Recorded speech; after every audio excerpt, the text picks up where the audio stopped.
OFW ka ba at uuwi ng Pilipinas? Alam mo ba na kailangan mo muna mag-fill out ng e-travel form bago ka umalis o dumating ng Pilipinas? Ito yung step by step para maiwasan yung abala sa airport. Step 1. Pumunta muna sa tamang website. Buksan mo ang etravel.com.ph. Ito lang ang official website at libre yan. Wag na wag pumunta sa ibang site na may makapayad. Mawari may scam pa kayo. Step 2. Gumawa ng account. I-click mo ang create an account. Ilagay ang email address, password. Tapos, i-click mo ang email para ma-verify. I-click mo yung email address mo para i-check mo doon at ma-verify mo yung account. Piliin kung arrival or departure. Kung babalik ka ng Pilipinas, piliin ang arrival. Kung alis ka ng Pilipinas, piliin mo ang departure. Tandaan na, mag-registered ka within 72 hours or 3 days bago ang flight mo. Better 2 days bago ang flight mo. Step 4. Ilapan niyo yung form.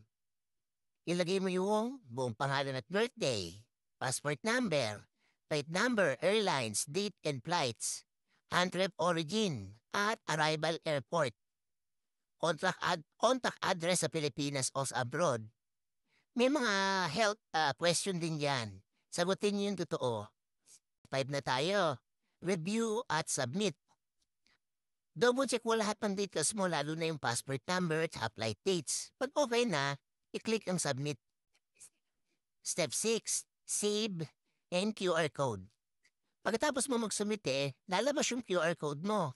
Screenshot mo agad o i-print mo kasi ito ipapakita mo. Papakita mo to sa airport check-in, sa immigration pagdating o pag-alis mo. Step 7. Sa araw na ng biyahe. Okay? Araw na ng aalis pag-alis nyo. Ano yung kailangan yung dalhin? Siyempre, passport, boarding pass, e-travel code. Mas maganda kung may screenshot kayo or may printed na kayo ng e-travel code. Huwag kalimutan magpa-check sa airline staff bago ka mag-boarding. Libre lang ang e-travel form Huwag magbayad kahit kanino. Kung pansilado ang flight mo, gumawa ulit ng bago kapag may bagong schedule. Kung may bata kang kasama, bawat traveler, dapat may sarili talagang e-travel form. So, kailangan gawan yun, mga bata. Kung wala kang internet sa airport, siguraduhin may screenshot o may dala kang printed copy ng QR codes mo.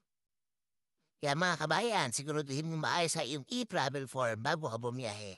Para smooth at hassle-free ang pag-uwi at pag-alis mo, okay? So again, ito po ang inyong lingkod si Kabusog.